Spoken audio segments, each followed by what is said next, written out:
So they're being, yeah, I guess I have quite a few questions about it, but I don't know, how much you can divulge. But I'm curious. You're saying there's images being uploaded or images being downloaded?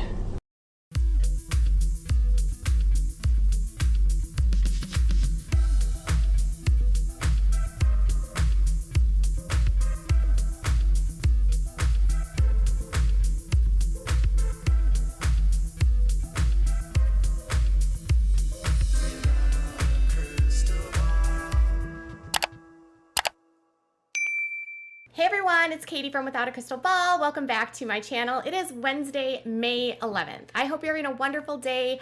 I'm ready to give to you some information that you've been waiting for, that we've been talking about for a very long time, and that is regards to Josh Duggar. It's been a really long 5 months. We have been waiting for impatiently. I know so many of you constantly asking me what's going to happen, what's next, where are we going? Well, today we have an answer. Well, sort of. We're not totally there yet. We're 2 weeks away, but we have a better understanding of where we're at, and it's the best possible news that I can give to you about what's going down and what we're looking at.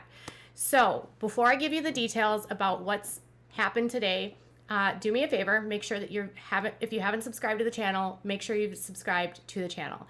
Also, turn your notifications on so you know when new content loads, and give the video a thumbs up and leave me some comments. Okay, earlier this week, we had been going through some documents that had recently been unsealed, and it was giving us a better inside look into what was going on with the Duggar family. We have known for at least 7 years that there was something that happened in their home, and we knew that there was people that had been impacted. We also knew that Josh Duggar was the problem.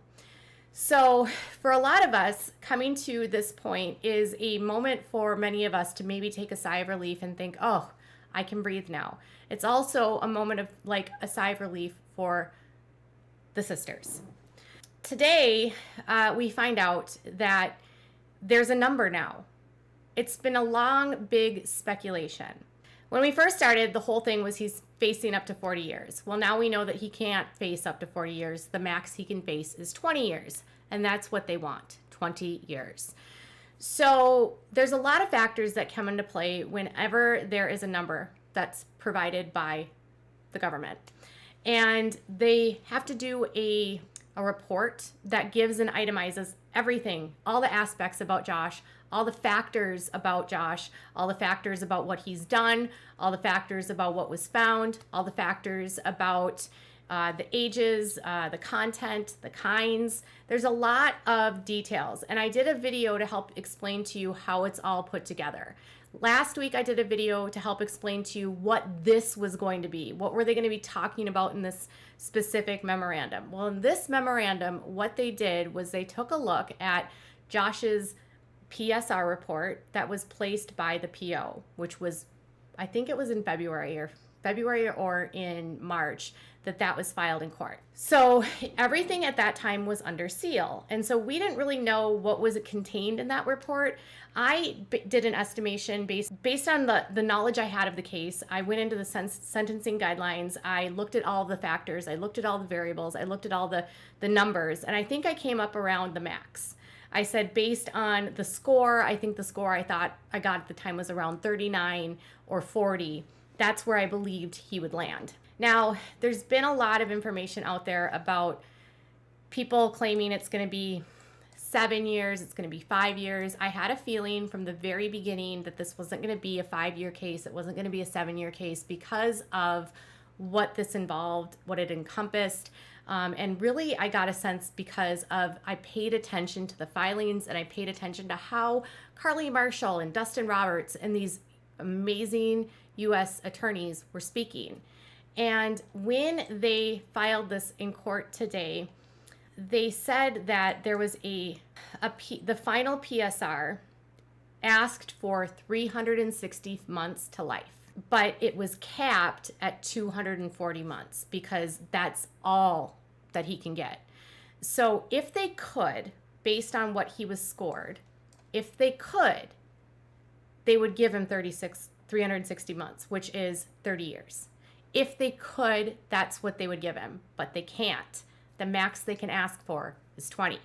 So they basically had a time between when the first report, the PSR, was filed until today to come up with their arguments for what they were going to ask the judge for. I don't know what Josh's attorneys are asking for, and frankly, I don't even care. I'm sure it's going to be way less than this. According to this memorandum, they are arguing that he should get considerably less. Some pieces of information that I think are interesting is that they've said that the original person that investigated Josh back in 2006, if necessary, will testify. They have secured the original investigator from Springdale. His name is Detective Daryl Hignite. If you've been following the girls' case, that name is all over the place.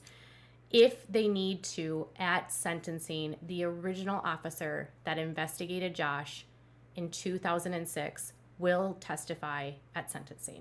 That is better than the redacted in touch reports. That's better than the testimony of Bobby Holt. That is the person that interviewed all of the girls, the parents, and Josh. They also said that they would, if necessary, have Gerald Faulkner and his the PO will also testify. The biggest reason they say that they want this is because he concealed it and he's refused to take any accountability or even acknowledge that he did this. It's that specific aspect that really has them angry. And I told you during the trial that I had a sense that Josh's behavior during trial and thereafter is going to come back and bite him, and it did.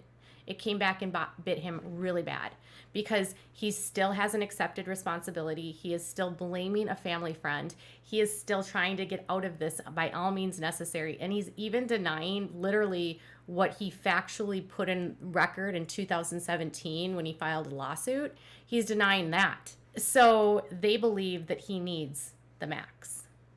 Something that I wasn't aware of, and I didn't even know was a thing, was that they believe that they're saying that he had 600 images. Now, it's not because he had 600 stills, but apparently, according to the records, there's a number of videos, and every single video that he downloaded is equivalent to 75 still images.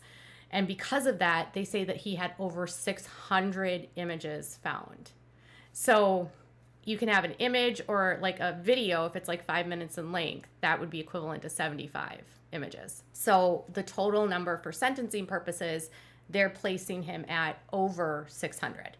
They also argued that he distributed, and because he was in the peer-to-peer network. So one of the big factors for Josh is the number of steps that he took to try to hide his tracks. And they actually said that he was a very skilled user, that he was highly, very technical. He was able to know how to download specific programs and put programs in, and he was a power user, but they actually said that he has a very high level of sophistication with computers. And because of that, he took steps throughout his entire process to try not to get caught. And that, they said, is he knew what he was doing was wrong, and he knew that he had to cover his tracks, and he took all of those steps, even going as far as to try to delete everything that he had done, but they still were able to find it. And then he had to go through the process to find out how can he get around Covenant Eyes. He had to go through the process of like, once I'm there, what am I going to download? And they said that like the fact that he put the partition on and then a minute after that, he's got all the other programs on, like he knew what he was doing. He knew exactly what he was going to put on there. They said it was evident in how it was all factored in and how it was all executed, that he is a very skilled, a sophisticated computer user. He said they said even under Duggar's theory of the case that he possessed all of the requisite knowledge to understand that this use of peer-to-peer programs would distribute content to others. So even though he didn't actually create content, he was in a group that through him he could distribute. So he says, I never distributed, so I can't do that. Like, that's not what I did. But he was in a group and people actually extracted it from him. And so they're saying, yes, you did distribute. And Detective Calmer got it from you. They said that he can't play ignorant in this, and he knew what he was doing. Okay, so there was another really big enhancement, and that was around the content that was found. And I already told you it was the worst, and it was really bad, and I'm not going to go into the details of what they go into, because in this memorandum, they outline exactly what they found, and it's horrible.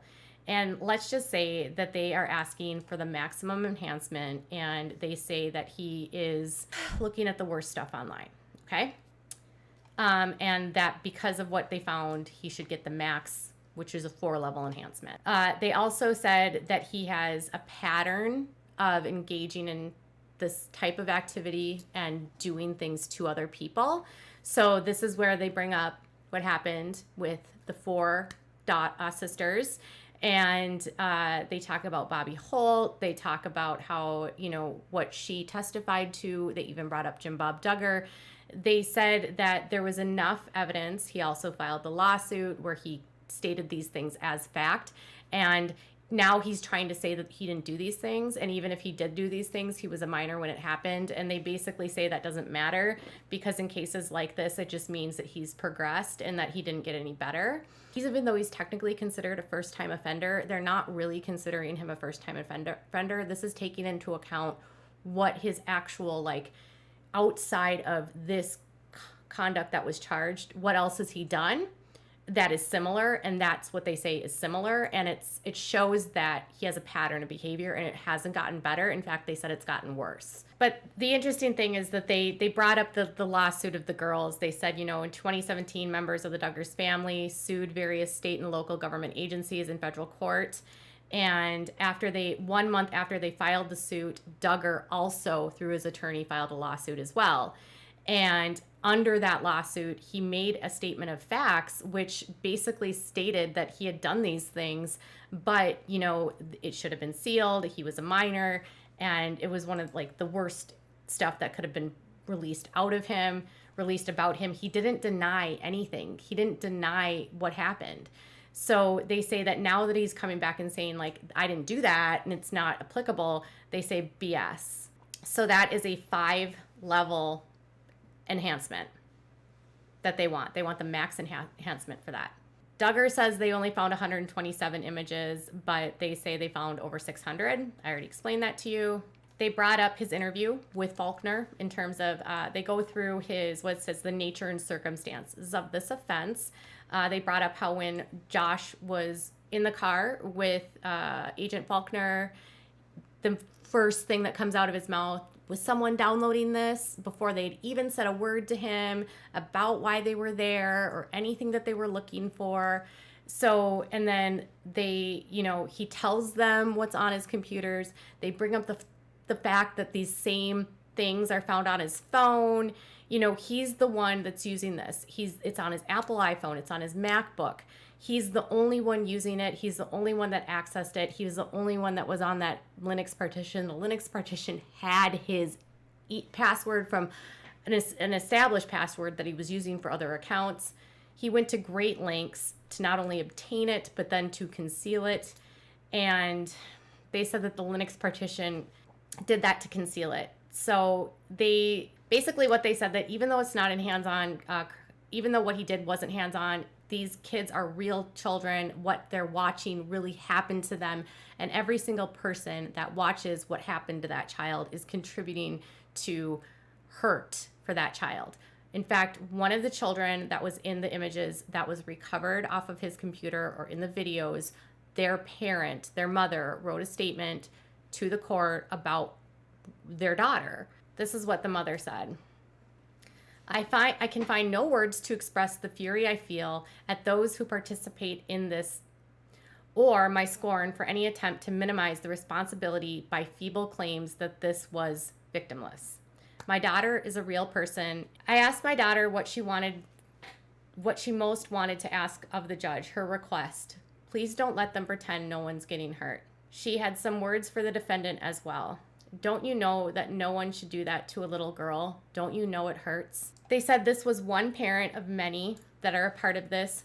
some of the people, some of the children that were found in these images, there's other people that could potentially provide letters to the court in regards to what was found. So in this case, this girl's mom had very terse words for Josh. Another thing that they wanted is that they said they needed to have a sentence that would be a deterrent and to protect him from further behavior like this. So basically their argument is that because Josh has gotten away with all of this behavior for such a long time, because he has a pattern of behavior because of what happened when he was younger, because it's escalated and gotten worse, they said that he is not likely to ever be reformed. They actually said this. They said, to be sure, Duggar certainly has a right to trial and a right to maintain his innocence. But this court is now presented with someone who has a history of this, who has not received any treatment or therapy for this conduct to speak of, who appears unlikely to ever seek out or meaningfully participate in treatment or therapy to address this, and who continues to deny any responsibility for his past or present. And there was a little footnote and said, this is not uncommon for people in cases like this, but his efforts to pin the blame for his conduct on others were particularly pronounced leading up to and at trial. Even post-trial, he continues to blame others, and when he's the one who was found guilty, and he's trying to pass the blame onto a family friend who we have proof didn't do this. So they were asking for a number that would be high enough so that by the time he's out, he's not going to want to even bother in all of this. And they said because he's unlikely to be reformed, because he's unlikely to participate in therapy, because he still is taking no responsibility for any of this, he will probably get more sophisticated more determined to not get caught the next time. They kind of summed it up like this. Fortunately, he was caught and convicted, but it appears that he is more likely to view this conviction as evidence that he needs to learn more sophisticated techniques to avoid detection in the future, as opposed to an opportunity to reflect on his year-long pattern. So he's unlikely to ever take responsibility. In fact, he's more likely to find a way to not take responsibility by getting even more sophisticated. He's basically a sociopath. So anyways, long story short, this is extremely graphic. There was a lot of stuff in there, but they're asking for 20 years. If they could, they would ask for 30, but they can't. His score was high enough for a life sentence, but they can't give him that. And so the max that he could be handed down is 20. This is what I thought they would ask for. This is what I assumed they would ask for. I'm not sure what the judge is going to do. I'm highly inclined to believe that he is going to go along with this simply because of Josh's conduct. I had a gut feeling that Josh's behavior during trial and after was going to come back and bite him, and it has. He has shown no remorse, he has taken no responsibility, and he continues to blame people who are innocent. And by doing so, he's showing to the court that he has no possibility for remorse or ever to change. He's going to try to find a way out of it the next time. So I wanted him to never come out, but 20 years is the best we can do, and let's hope that the judge agrees. Tell me what your thoughts are in the comments below. Bye, guys.